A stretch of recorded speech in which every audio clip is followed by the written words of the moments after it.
Halo teman-teman, jumpa lagi dengan aku dan Guru, channelnya informasi dan edukasi seputar kegiatan guru.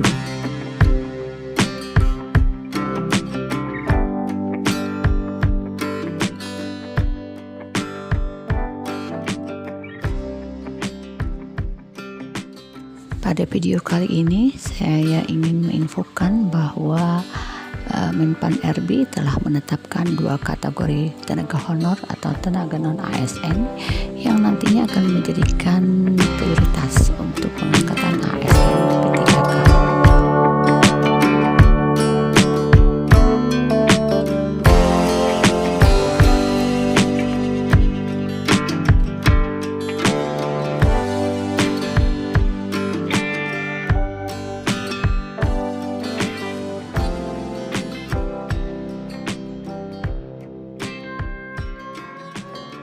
Namun perlu diketahui juga bahwa dalam pendataan tenaga honor atau tenaga non-ASN yang saat ini sedang berlangsung, bahwa tidak semua tenaga non-ASN yang mengikuti pendataan bisa mengikuti seleksi P3K.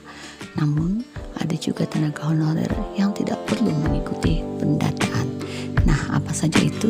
Kita lanjutkan videonya.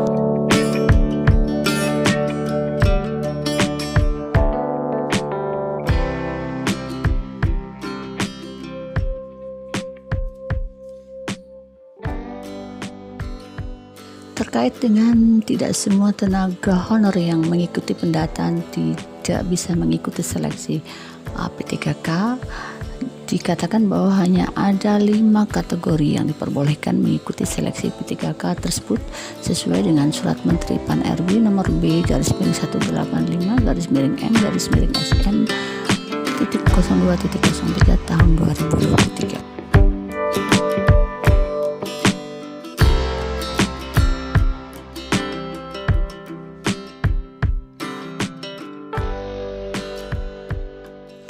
Nah, diantaranya adalah tenaga tersebut berstatus tenaga honorer kategori 2 atau THK 2 yang terdaftar dalam database Badan Kepegawaian Negara dan sebagai pegawai non-ASN yang telah bekerja pada instansi pemerintah.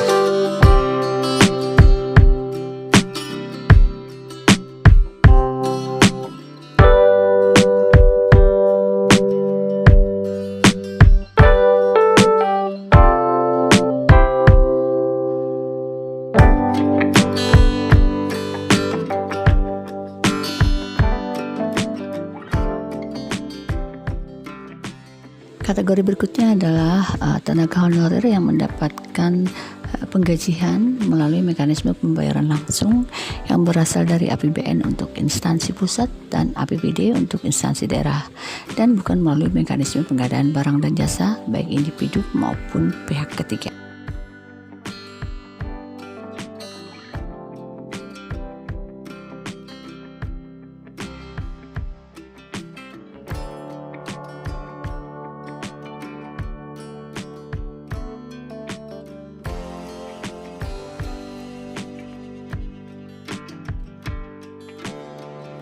Kategori yang ketiga adalah tenaga honorer tersebut diangkat paling rendah oleh pimpinan unit kerja. Kemudian yang berikutnya, tenaga honorer tersebut telah bekerja paling singkat 1 tahun pada tanggal 31 Desember tahun 2021. Dan yang terakhir adalah berusia paling rendah 20 tahun dan paling tinggi 56 tahun pada tahun 2021 tanggal 31 Desember.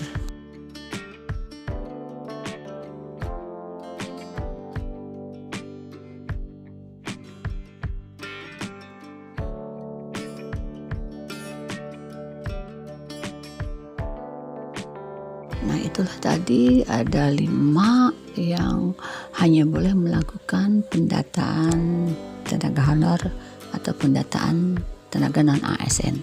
Nah, kemudian ada lagi dikatakan bahwa ada yang tidak boleh melakukan pendataan tenaga honor, yaitu ada 7.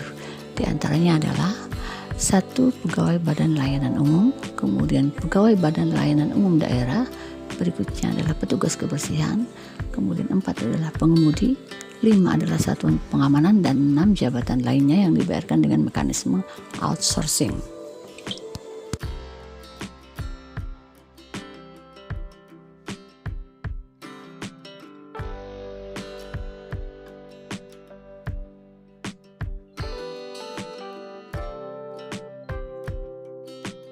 Dan yang ketujuh yang terakhir yaitu pegawai dengan SK di atas 31 Desember 2021 dan atau pegawai yang tidak memiliki masa kerja minimal 1 tahun dengan mekanisme pembayaran APBN.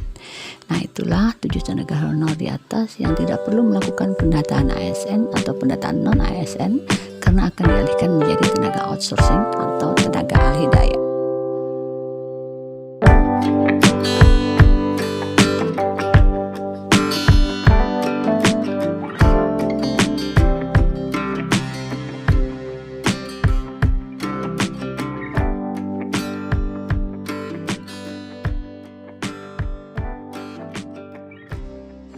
Terkait dengan tenaga outsourcing, nantinya akan direkrut berdasarkan kebutuhan dari kementerian atau lembaga atau daerah.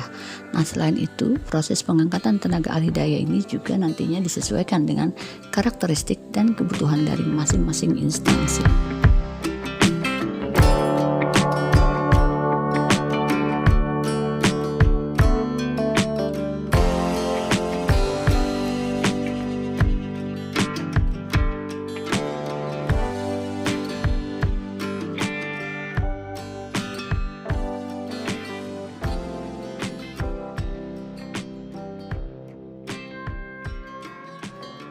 Kemudian tenaga ahli daya atau tenaga outsourcing itu terkait sistem penggajian non-PNS atau non-ASN yang berada di bawah instansi pemerintah. Hal tersebut sudah tertuang dalam Peraturan Menteri Keuangan Nomor 60 Tahun 2021 tentang standar biaya masukan tahun anggaran 2022.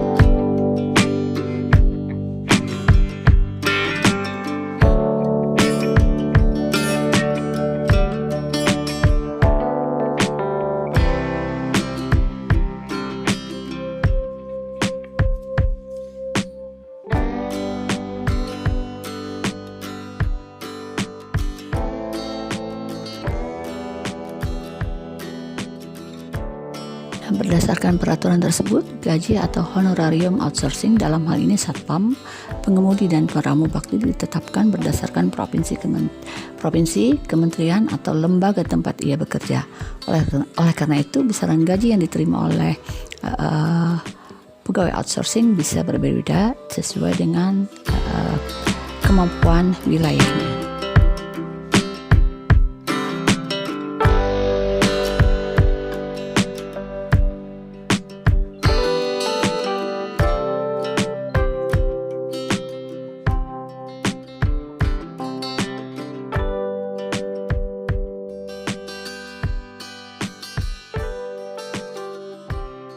Nah, kemudian terkait dengan penetapan 2 kategori honor yang akan diprioritaskan dalam pengangkatan ASN P3K yang telah ditetapkan oleh Menpan RB itu diantaranya adalah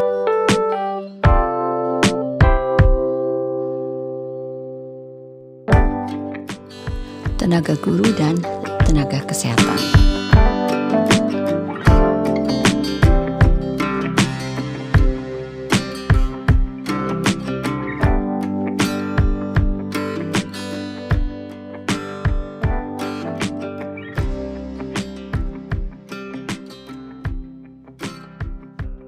Dalam rangka penetapan tersebut, Menpan RB dalam Rakor tanggal 21 September 2022 mengatakan bahwa beliau mengajak seluruh bupati se-Indonesia untuk mengaudit kebenaran data honorer atau data non-ASN yang telah dikirimkan.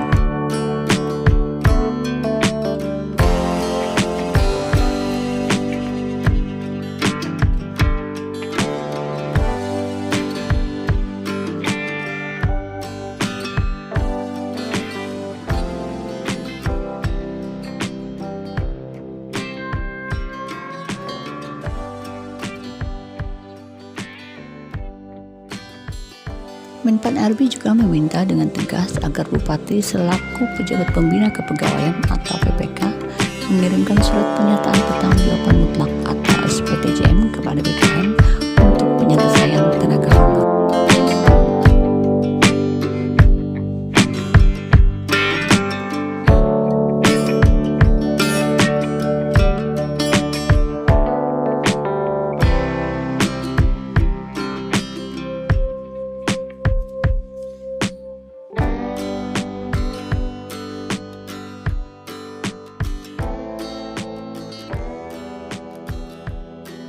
SPTJM ini sebagai alat bukti yang bisa dipertanggungjawabkan oleh PPK bahwa tenaga non-ASN tersebut sudah didata dan sudah valid serta tidak akan berubah lagi.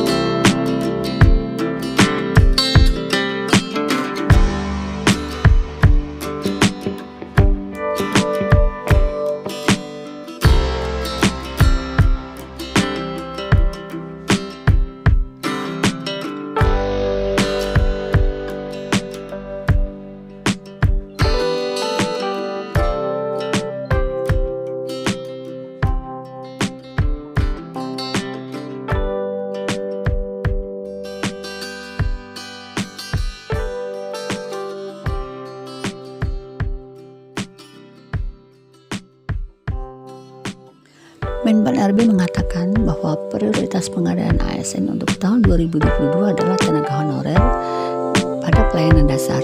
Apakah itu pelayanan dasar? Mari kita lanjutkan videonya.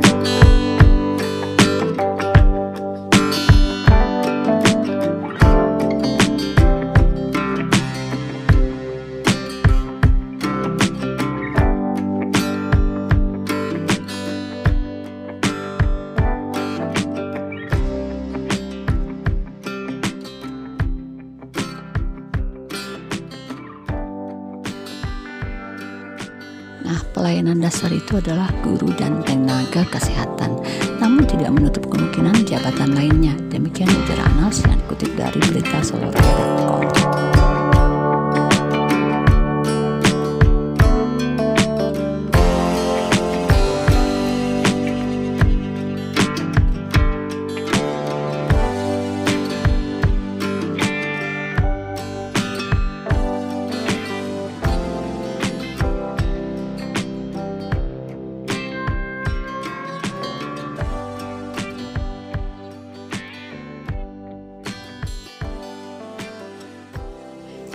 Menpan RB juga mengatakan akan adanya kolaborasi dengan Badan Pengawas Keuangan Pembangunan atau BPKP untuk mengawasi data honorer yang sudah diajukan.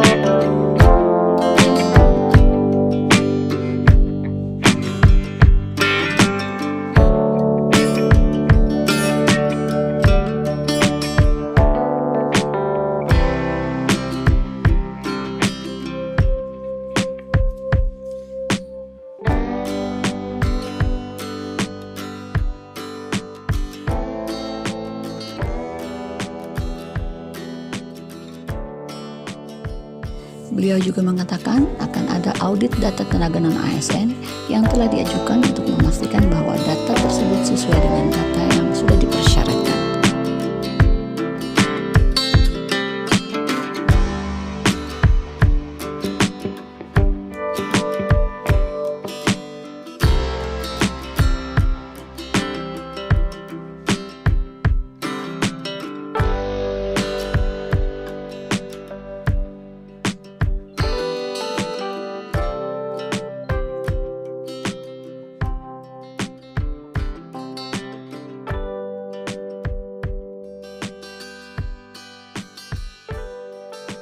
Selain dengan apkasi, Kemenpan RB juga merangkul apsi dan apeksi dengan tujuan bahwa untuk memastikan keputusan yang diambil akan memperhitungkan banyak aspek.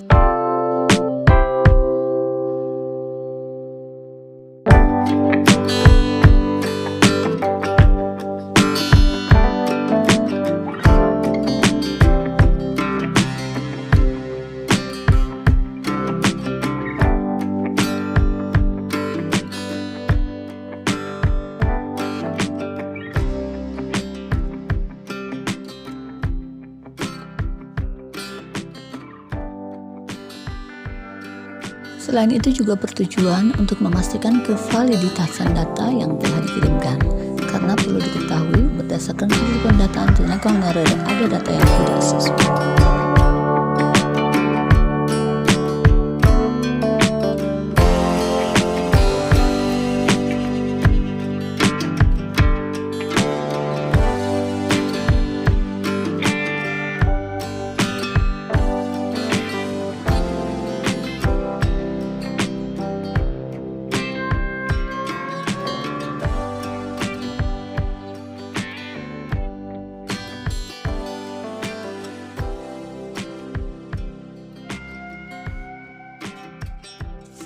hasil pendataan honorer yang dilakukan oleh setiap instansi pusat dan daerah, ternyata ada indikasi bahwa data yang diinput belum sesuai dengan surat Menpan RB yang berlaku.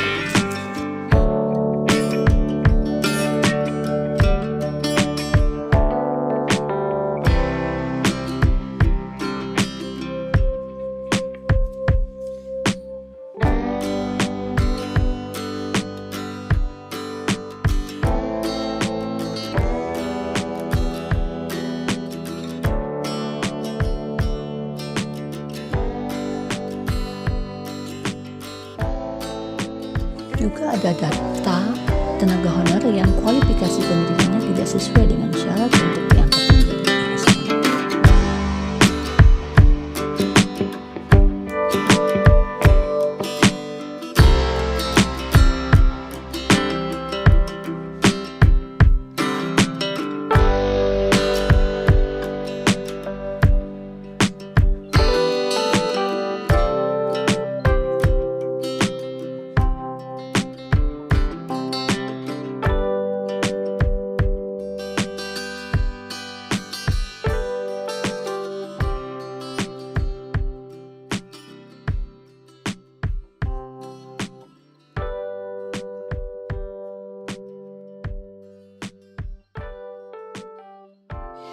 Demikian video dari aku dan guru, semoga bermanfaat dan memberikan informasi dan edukasi seputar kegiatan guru. Jangan lupa like and subscribe, dan terima kasih sudah selalu bersama aku dan guru.